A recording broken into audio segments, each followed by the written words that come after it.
Hello friends, तो कैसे हैं आप सब। आई होप आप सब अच्छे होंगे। स्वागत है आप सभी का आपके अपने चैनल जुनून पढ़ाई का में। हम लोग जो ईवीएस है जो सीटेट दिसंबर में होना है उससे संबंधित प्रैक्टिस सेट कर रहे हैं, जिसमें हमने 9 प्रैक्टिस सेट ऑलरेडी कर लिए हैं। अगर आप लोगों ने नहीं देखा है तो चैनल में प्लेलिस्ट बनी हुई है, आप जा करके इसको देख सकते हैं। आज ये हमारा 10वां नंबर का प्रैक्टिस सेट है। और अगर आप लोग चाहते हैं कि हम जो भी क्लासेस लेते हैं, चाहे वो SST की हो या फिर EVS की, उसकी PDF आपको मिल जाए, तो आपको उसके लिए हमारा टेलीग्राम चैनल ज्वाइन करना पड़ेगा, जिसका नाम है जुनून पढ़ाई का, जिसकी जो लिंक है वो आपको डिस्क्रिप्शन में मिल जाएगी।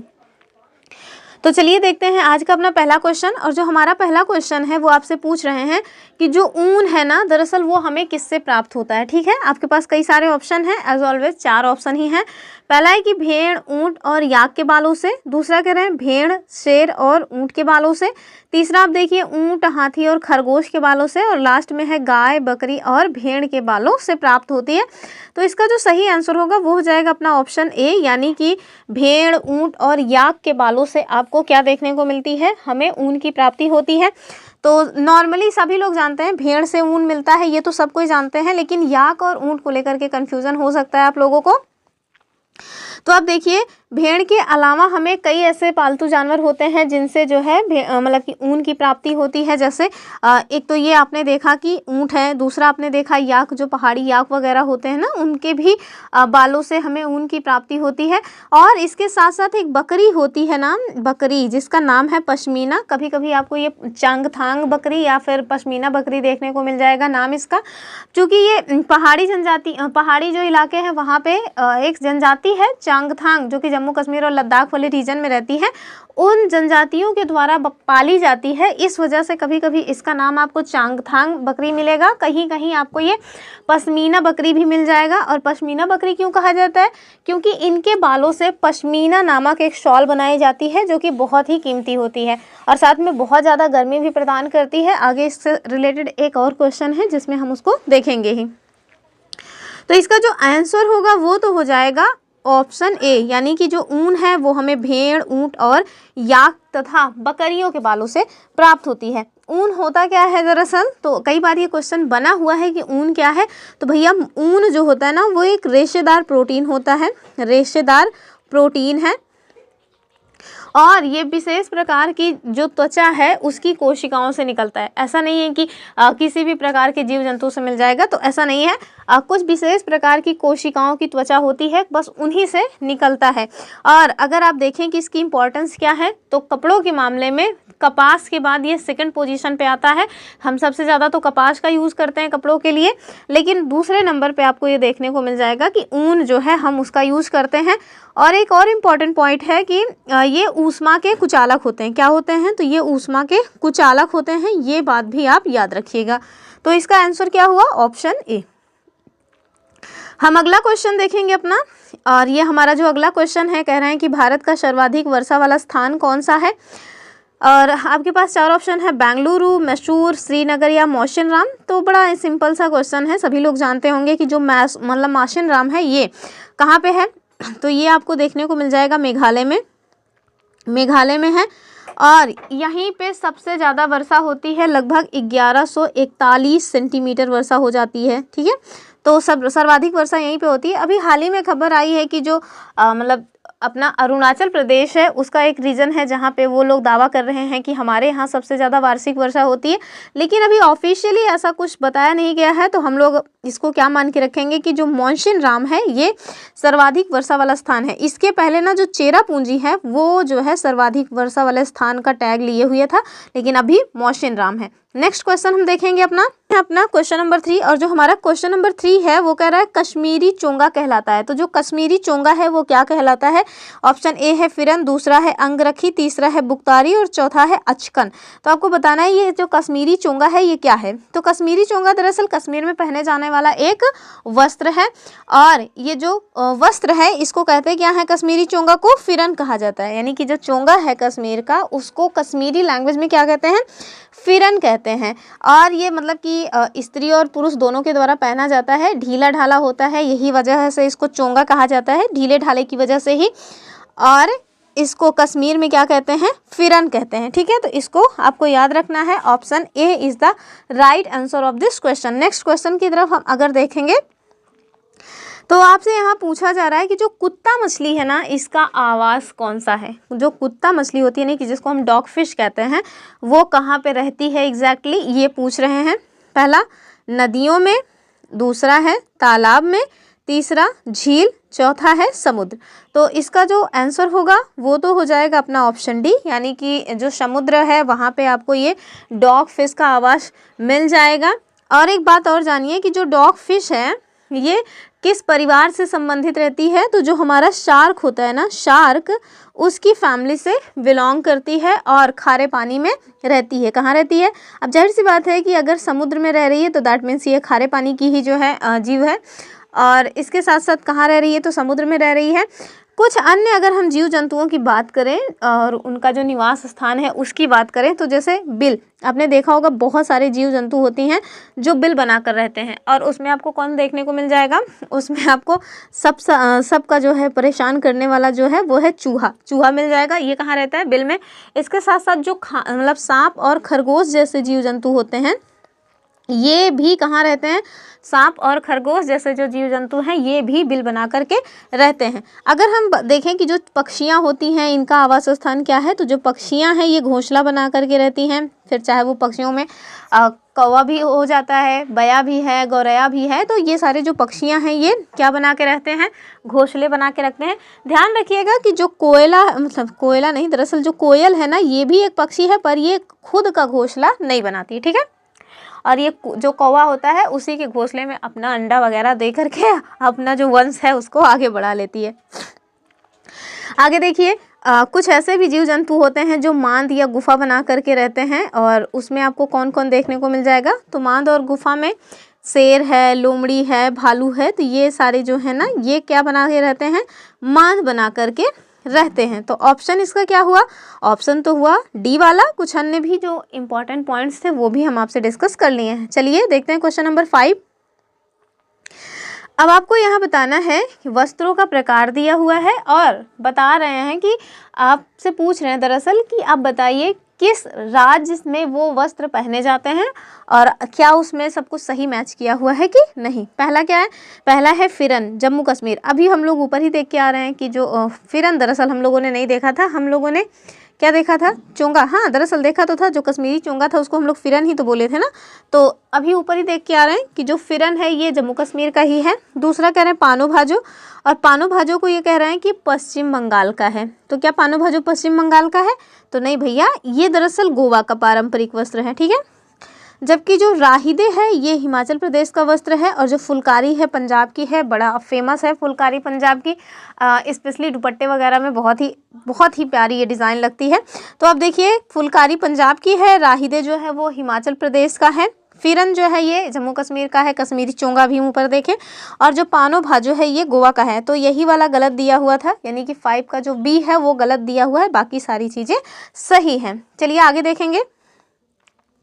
आगे आपसे पूछ रहे हैं कि आप बताइए कौन सा वो रोग है जो जल की वजह से होता है, यानी कि दूषित जल के सेवन से कौन सा रोग है जो हो जाता है इन 4 ऑप्शंस में।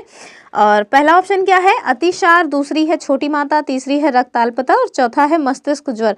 तो ये रक्ताल्पता क्या होता है, वही जो मतलब क्या बोलते हैं उसको, अरे जिसमें खून की कमी हो जाती है वही है रक्ताल्पता। इसको एक मतलब हीमोग्लोबिन का स्तर लो हो जाता है, इसको एक रोग बोलते हैं दरअसल, अभी मुझे याद नहीं आ रहा है।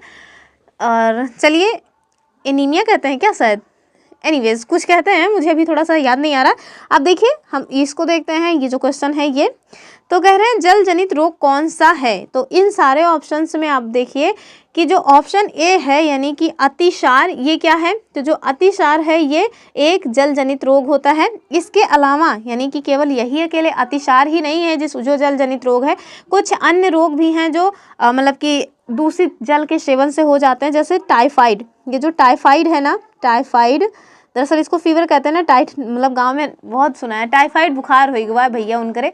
तो ये जो टाइफाइड है ना ये किससे होता है, तो ये भी दूषित गंदा पानी अगर आप पी रहे हैं तो उसकी वजह से संभावना है कि आपको टाइफाइड हो जाए। और इसको टाइफाइड को हिंदी में क्या कहते हैं, इसको कहते हैं आंत्र ज्वर, मतलब आंतों का बुखार है दरअसल ये। और आगे देखिए जो पेचिस रोग है ना वो भी किसकी वजह से हो जाता है, तो वो भी दूषित जल के सेवन से होता है। और इसके साथ साथ हैजा जो है ये भी दूषित जल के सेवन से होता है। और जो हैजा है ना इसको फैलाने का काम कौन करता है, तो जो घरेलू मक्खियाँ होती हैं वो। इसके साथ साथ ये जो गिनी कृमि रोग है और जो हेपेटाइटिस रोग है ये भी जल जनित रोग है। तो जो हेपेटाइटिस है ये भी जल जनित रोग होता है। तो इन सारे रोगों को याद रखिएगा। Option A is the right answer of this question. Next question देखते हैं हम। तो जो हमारा अगला क्वेश्चन है कह रहे हैं कि जो 71% भाग है पृथ्वी का वो किससे ढका हुआ है, यानी कि सर्वाधिक, यानी कि जो 71%, सपोज दैट हमने माना कि ये हमारी पृथ्वी है और इसका पूरा जो सरफेस है वो कितना है 100%। तो इस 100% में आप बताइए कि जो 70% है 70% वो किससे बना हुआ है, या 70% भाग पर किस चीज़ की उपलब्धता है। आपके पास 4 ऑप्शन है, भूमि, हवा, जल या फिर कोयला। तो सभी ने पढ़ा है कि सर्वाधिक जो हमारी पृथ्वी पर स्थिति है वो जल की है और लगभग 70% जल की स्थिति है, केवल 30% या 29 पॉइंट समथिंग है जो आपको क्या देखने को मिलेगा, तो स्थल भाग देखने को मिल जाएगा। तो इसका उत्तर क्या होगा, इसका उत्तर तो हो जाएगा अपना ऑप्शन ए, यानी कि जो है सॉरी ए नहीं होगा, दरअसल होगा ऑप्शन सी, यानी कि जल से। तो अगर हम अपने इस पूरी पृथ्वी की बात करें तो इस पे जो 70% भाग है उस पे आपको क्या मिलेगा, तो उस पे आपको पानी मिलेगा, ठीक है। जबकि जो 30% भाग है उस पे आपको स्थल देखने को मिल जाएंगे। अगर आप देखेंगे कि जो हमारी पृथ्वी है वो नॉर्थ और साउथ गोलार्ध में बटी हुई है और जो हमारा नर्दर्न गोल मतलब कि हेमिस्फेयर है उसमें देखिए कि सर्वाधिक क्या है, तो सर्वाधिक वहाँ आपको स्थल भाग देखने को मिलेगा। जबकि जो हमारा सदर्न हेमिस्फेयर है वहाँ पे सर्वाधिक मात्रा में जल देखने को मिलेगा। इसी वजह से ना कभी कभी इसको क्या कहते हैं, इसे जलीय गोलार्ध भी कहते हैं। किसको, तो जो हमारा साउथ हेमिस्फेयर है उसे जलीय गोलार्ध भी कहा जाता है। क्यों, क्योंकि यहाँ पे बहुत ज़्यादा जो है जल की उपलब्धता है, स्थल भाग बहुत कम है। तो इसका उत्तर क्या हुआ, ऑप्शन सी। अगला क्वेश्चन देखते हैं।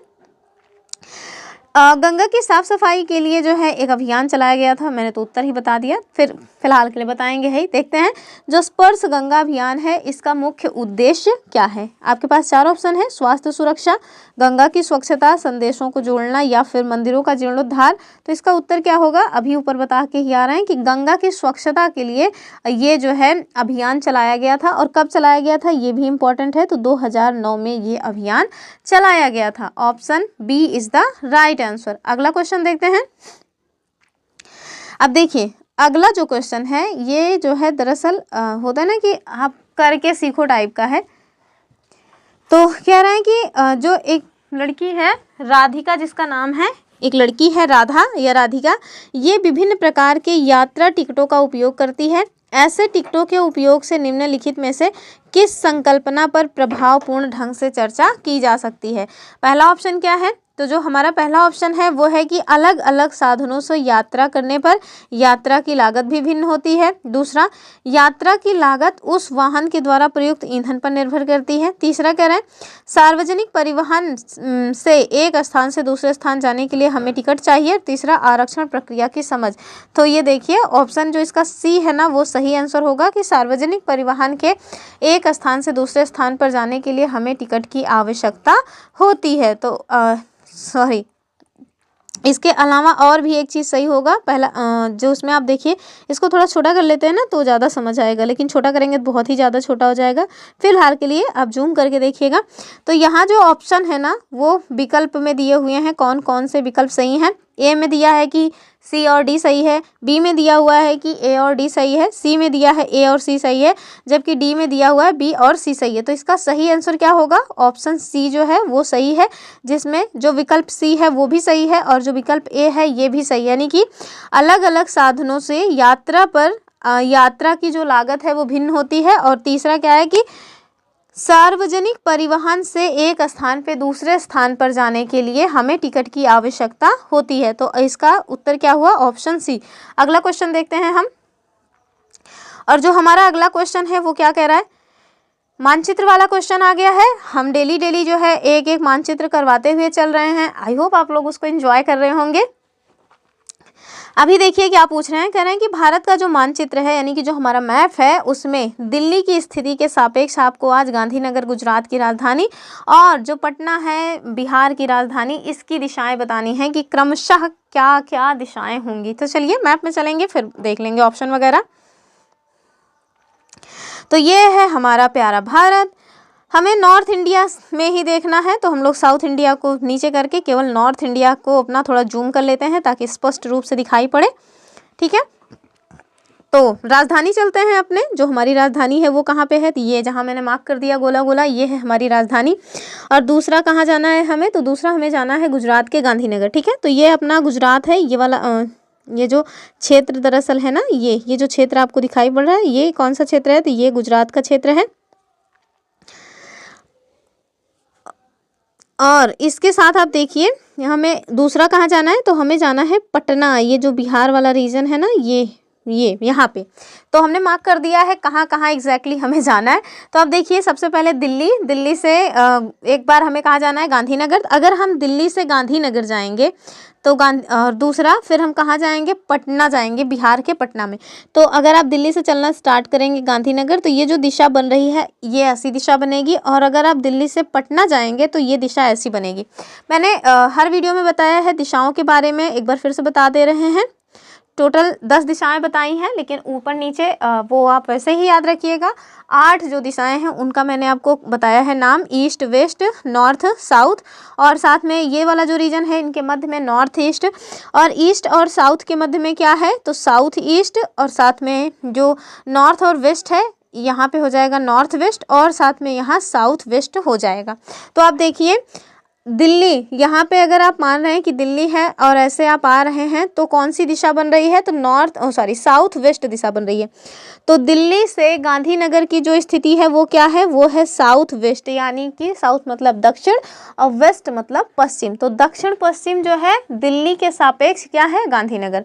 वैसे ही आप देखिए कि दिल्ली के सापेक्ष जो बिहार है वो कहाँ आ रहा है, तो उसकी जो उसकी जो दिशा है वो क्या कहाँ जा रही है, तो साउथ ईस्ट में जा रही है। कहाँ जा रही है, साउथ ईस्ट में जा रही है, यानी कि दक्षिण पूर्व में। ठीक है, तो आप देखिए दिल्ली के सापेक्ष अगर आप गुजरात के मतलब कि गुजरात के गांधीनगर में आ रहे हैं तो जो दिशा है वो क्या है, वो है दक्षिण पश्चिम, और अगर आप पटना जा रहे हैं तो वो है दक्षिण पूर्व। तो इसको हम देख लेते हैं अपने वहाँ पे क्वेश्चन में जो पूछा गया है। हाँ, ये देखिए दक्षिण पश्चिम और दक्षिण पूर्व। ठीक है, आपका जो ऑप्शन सी है ना वो इसका सही आंसर हो जाएगा, दक्षिण पश्चिम और दक्षिण पूर्व, यानी कि दिल्ली से अगर आप दिल्ली से गांधीनगर आ रहे हैं तो ये कौन सी दिशा है, दक्षिण पश्चिम, और अगर आप दिल्ली से गुजरात की राजधानी दरअसल बिहार की राजधानी पटना में जा रहे हैं तो उसकी दिशा क्या हो जाएगी, वो हो जाएगी दक्षिण पूर्व। ठीक है, तो याद रखिएगा इसको, और डेली खुद भी देखते रहा करिए, और हम तो दिखाते ही हैं। ये देखिए फिर से दिखा दे रहे हैं। आप दिल्ली से कहाँ आए, गांधीनगर, तो ये दिशा रही, और पटना गए तो कौन सी दिशा है, तो पटना जाने के बाद ये वाली दिशा है। तो इसको याद रखिएगा। अगला क्वेश्चन देखते हैं हम। ये देखिए रीजनिंग टाइप का क्वेश्चन है। थोड़ा सा क्वेश्चन का जो फॉन्ट है ना वो गड़बड़ हुआ है आज। चलिए फिलहाल के लिए देख लेते हैं, एक बार पूरा क्वेश्चन पढ़ लेते हैं फिर हम सॉल्व करवा देंगे इसको। कह रहे हैं किसी डॉक्टर का घर जो है वो एक्स अक्ष पर स्थित है, ठीक है, तथा उसका जो अस्पताल है वो कहाँ पर है, तो वाई अक्ष पर स्थित है। डॉक्टर के घर से अस्पताल जाने के लिए कोई सीधी सड़क नहीं है, अतः जो डॉक्टर हैं वो पहले ए पर जाते हैं, फिर जो ए है उसको बताया जा रहा है कि ये यक्ष के ठीक पूर्व में 600 मीटर की दूरी पर है। फिर कह रहे हैं फिर वह बी पर जाते हैं जो ए के ठीक दक्षिण में 450 मीटर की दूरी पर है। आगे बता रहे हैं कि फिर वह सी पर जाते हैं जो बी के ठीक पश्चिम में 120 मीटर की दूरी पर है, और अंत में वो वाई पर अपने अस्पताल पहुंच जाते हैं जो सी के ठीक उत्तर में कितनी दूरी पे है, 90 मीटर की दूरी पे है। आपको बताना है अस्पताल के सापेक्ष जो डॉक्टर के घर की दिशा है वो क्या होगी। इसको सॉल्व कहाँ कराऊँ मैं, थोड़ा एडजस्ट कर लीजिएगा जूम करके, थोड़ा दिक्कत हुई है, शायद पीडीएफ का फॉन्ट मैंने गड़बड़ कर दिया, हमें छोटा फॉन्ट लिखना चाहिए था। चलिए इसको सॉल्व करा देते हैं, क्वेश्चन तो हम पढ़ ही दिए हैं। देखिए यहाँ पे ना आपको यक्स और वाई दो अक्ष दिए हुए हैं। आप देखिए, एक डॉक्टर हैं, सपोज दैट ये डॉक्टर हैं अपने, और इनका जो घर है कहाँ पर है, तो यक्स अक्ष पर स्थित है, ठीक है। और जो इनका अस्पताल है वो कहाँ है, तो वाई पर है, ठीक। कह रहे हैं डॉक्टर के घर से अस्पताल जाने के लिए कोई सीधी सड़क नहीं है, ठीक है। अतः जो डॉक्टर हैं वो पहले ए पर जाते हैं जो यक्स के ठीक पूर्व में है। सपोज दैट ये यक्स है, इसके ठीक पूर्व में सबसे पहले वो कहाँ जा रहे हैं, तो यक्स के ठीक पूर्व में वो कहाँ गए, ए पर गए, ठीक है। इधर तो लिखा रहा है, तो ये ए पर गए। उसके बाद आप देखिए क्या कह रहे हैं, कह रहे हैं कि पूर्व में और ये है कितना, तो भैया ये 600 मीटर की दूरी है, तो थोड़ा और लंबा बनाते हैं। ये जो है यक्स से ए पर गए जो कि 600 मीटर की दूरी पर है। आगे देखते हैं, आगे कह रहे हैं कि फिर वह बी पर जाते हैं जो ए के ठीक दक्षिण में, ए के ठीक दक्षिण में कहाँ पे है, तो ए के ठीक दक्षिण में 600 बी पर वो जा रहे हैं, तो ये बी पर जा रहे हैं और बी कहाँ है, तो ए के ठीक दक्षिण में 450 मीटर की दूरी पर है, ठीक है। फिर आगे कह रहे हैं कि उसके बाद वो सी पर जाते हैं जो बी के ठीक पश्चिम में 120 मीटर की दूरी पे है। तो ये बी पे मतलब यहाँ सी पे जा रहे हैं बी के पश्चिम में 120 मीटर की दूरी पर, और अंत में वो वाई अक्ष पर, यानी कि वाई जो उनका अस्पताल है वहाँ पर पहुँच गए, और जो वाई है वो सी के ठीक उत्तर में 90 मीटर की दूरी पर है, ठीक है। तो ठीक उत्तर में कहाँ है, तो 90 मीटर की दूरी पर है। आप कह रहे हैं कि जो अस्पताल है उसके सापेक्ष डॉक्टर के घर की दिशा क्या है, तो ये है अस्पताल, ये है डॉक्टर का घर, इसकी जो दिशा है वो आपसे पूछी जा रही है, ठीक है। तो ये जो दिशा है ना इसको पूछ रहे हैं। ये कलर अगर चेंज करें, नहीं ऐसा ही कर लीजिए, कलर क्या ज़रूरत है चेंज करने की। तो अगर हम घर की दिशा की बात करें तो अभी हमने चारों दिशाओं को आपको बताया। आप देखिए इनमें कौन सी दिशा है, तो ये वाली जो दिशा है वो लोकेट हो रही है। तो इसका सही आंसर क्या होगा एग्जैक्टली, तो एग्जैक्टली जो इसका आंसर होगा वो होगा साउथ वेस्ट, यानी कि दक्षिण पश्चिम दिशा में उनका घर मतलब स्थित है। किसके, तो जो अस्पताल है उसके। तो इसका आंसर क्या होगा, आंसर हो जाएगा अपना ऑप्शन ए। कह रहे हैं दक्षिण, दरअसल ये नॉर्थ है, मैंने इसको गलत लिख दिया, ये दरअसल नॉर्थ है, ये नॉर्थ है और ये वेस्ट है, ठीक है। तो मैंने गलती से गलत बोल दिया, तो ये दरअसल उत्तर पश्चिम दिशा में इनकी स्थिति है। बताया मैंने सही था, लेकिन हो जाता है कभी कभी फ्लो में। तो इनका जो घर है वो क्या है, किस दिशा में स्थित है, तो इनका जो घर है वो नॉर्थ वेस्ट साइड में स्थित है। चलिए एक बार फिर से बता देते हैं। देखिए जो डॉक्टर्स हैं उनका घर कहाँ पे था, तो उनका जो घर था वो यक्ष अक्ष पर था। तो ये जो है आपको जो दिखाया गया है ये क्या है, तो यक्ष अक्ष है। इसी अक्ष, ओहो मैंने जितना डिलीट किया था वो फिर से आ गया। तो यक्ष जो अक्ष है इस पर इनका घर था, ठीक है। ये अपने घर से ए पॉइंट पे जाते हैं जो कि 600 मीटर की दूरी पर है, और उस 600 मीटर की दूरी तय करने के बाद जब ये ए पर गए तो ए के दक्षिण में डायरेक्ट ये 450 मीटर की दूरी तय करके बी स्थान पे गए। बी के बाद ये सी स्थान पे गए जो बी के कहाँ पे है, पश्चिम में है, और कितनी दूरी तय किए हैं, तो 120 मीटर दूरी तय किए हैं। याद रखिएगा ये जो लाइन्स हमने खींची है ना, जितनी लेंथ है उसी हिसाब से मतलब कि लाइन खींचिएगा, वरना जो फिगर है वो गलत हो जाता है, और अगर चित्र गलत हुआ तो फिर आप जो है उसकी सही दिशा सही मतलब नहीं टिक कर पाएंगे। फिर आप देखिए कि ये 120 जो है मीटर की दूरी पर बी से सी पॉइंट पे गए। सी के बाद ये 90 मीटर की दूरी अपने उत्तर में तय किए हैं, और उसके बाद इनका जो वाई मतलब स्थान है या इनका जो हॉस्पिटल है वो वहाँ पे पहुँच गए। अब कह रहे हैं कि वाई से आप यक्ष की यानी कि वाई स्थिति पे आप जहाँ उनका हॉस्पिटल है वहाँ से खड़े हो जाइए और इनके घर की तरफ मुंह कीजिए। तो आप बताइए कि वहाँ से इनका जो घर है वो किस दिशा में आपको दिखाया गया है। तो आप देख रहे हैं कि इस तरह से इनका जो घर है वो दिखाया गया है। तो अभी हमने बता दिया कि ईस्ट वेस्ट नॉर्थ साउथ ये 4 दिशाएं हैं, इनके मध्य में जो दिशाएं हैं उनका भी नाम बता दिया। तो आप देखिए कि नॉर्थ और वेस्ट में किसका जो है लोकेशन आपको दिख रहा है, तो इनके घर का। तो याद रखिएगा, इसको याद नहीं रखना, दरअसल इसको सॉल्व करना है बार बार। तो आगे देखेंगे इसका जो आंसर हुआ वो क्या हुआ, वो हुआ उत्तर पश्चिम, ठीक है। आगे देखते हैं अगला क्वेश्चन। और ये जो हमारा अगला क्वेश्चन है, ये आपसे क्या पूछ रहे हैं, कह रहे हैं कि कर्नाटक में किसानों के द्वारा खेत की जो मिट्टी है इसको खोद कर नरम करने के लिए उपयोग किए जाने वाला जो औजार है उसको क्या कहते हैं। 4 ऑप्शन है, इलिगे, कुरिगे, खूंटी और खुरपी। खुरपी खुरपा तो हम लोगों के यहाँ भी यूज़ होता है, तो इसका सही आंसर क्या होगा, इसका सही जो आंसर होगा वो हो जाएगा ऑप्शन सी यानी कि खूंटी। तो कर्नाटका में किसानों के द्वारा जो खेत की मिट्टी को खोद कर नरम करने के लिए उपयोग किए जाने वाला औजार है उसको खूंटी कहते हैं। ठीक है, चलिए देखते हैं अपना क्वेश्चन नंबर 13। और जो हमारा क्वेश्चन नंबर 13 है वो आपसे क्या कह रहा है कि आपके पास नमक और रेत का मिश्रण है और इसे आपको अलग करना है। ठीक है, तो आपको कौन सी प्रक्रियाएं हैं जो करनी पड़ेगी और क्रम से आपको इसको बताना है। आपके पास पहला ऑप्शन है निस्यंदन, निस्तारण, वाष्पन और अवसादन। दूसरा है वाष्पन, अवसादन, निस्तारण, निस्संदन। तीसरा है निस्तारण, अवसादन, वाष्पन या निस्संदन। और चौथा है कि अवसादन, निस्तारण, निस्यंदन और वाष्पन।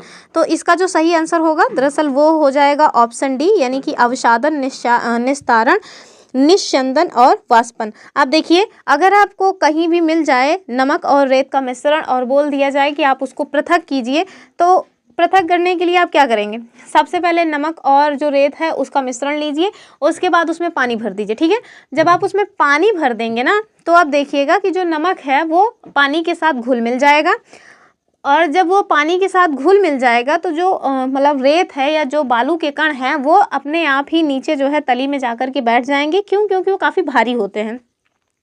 जब ये तली में बैठ जाएं तो आप क्या काम करिए, आप इसको बिना हिलाए डुलाए, यानी कि ऐसा नहीं कि उसको ऐसा से घोल दीजिए, घोलिए मत, ऐसे ही शांति से आप बर्तन को उठाइए और जो पानी है जिसमें मतलब कि नमक एकदम घुल मिल चुका है उसको दूसरे बर्तन में पलट लीजिए।